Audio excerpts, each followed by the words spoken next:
대북 송금 의혹과 관련해 이재명 대표가 오는 12일 출석하겠다고 검찰에 통보했습니다. 하지만 검찰은 단식 중인 이 대표의 상황을 고려했을 때 늦어도 이번 주 안에는 조사가 필요하다는 입장을 밝혔습니다. 취재기자 연결해 자세히 알아보겠습니다. 우중훈 기자.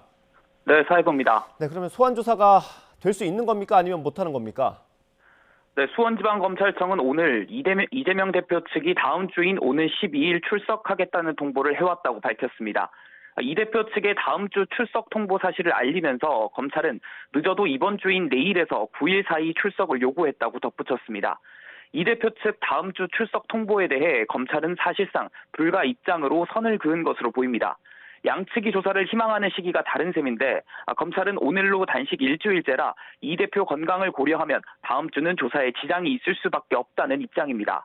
또 검찰은 이번 주 출석을 요구한 이유를 밝히며 앞서 이 대표 측이 검찰 소환 통보에 2차례 불출석한 적 있다는 내용도 덧붙였습니다.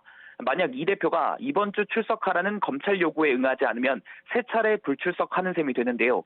이를 두고는 검찰이 형사소송법상 통상적으로 체포영장을 청구할 수 있는 요건이 된다는 점을 고려한 게 아니냐는 관측도 나오고 있습니다. 네, 이번 의혹의 핵심 인물 가운데 한 명이죠. 이화영 전 부지사가 재판에서 좀 입장을 번복할 수도 있다는 관측이 나온다고요.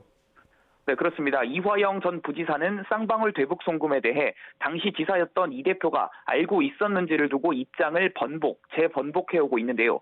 앞서 이 전 부지사가 쌍방울 대북 송금 사실을 이 대표에게 보고했었다고 검찰에 진술했다는 사실이 알려지며 이 대표와 고리가 형성되는 게 아닌가 하는 관측이 나왔습니다. 이에 대해 이 전 부지사 측 변호사는 어제 이 전 부지사가 길어진 구속수사의 스트레스 속에서 했던 해당 진술을 증거로 인정할 수 없다는 입장을 직접 밝힐 예정이라고 말했습니다. 다만 이 대표에게 보고했다고 알려진 이 전 부지사의 진술 자체가 거짓인지를 묻는 질문에는 입장이 나오면 알 수 있을 것이라며 즉답을 피했습니다. 이 전 부지사의 입장은 이르면 이번 주, 늦어도 자신의 다음 재판이 있는 12일 이전에는 나올 것으로 예상됩니다. 이 대표에 대한 소환 조사가 임박한 상황에서 이 전 부지사의 입장이 또 어떻게 바뀔지에도 관심이 쏠리고 있습니다. 지금까지 사회부에서 전해드렸습니다.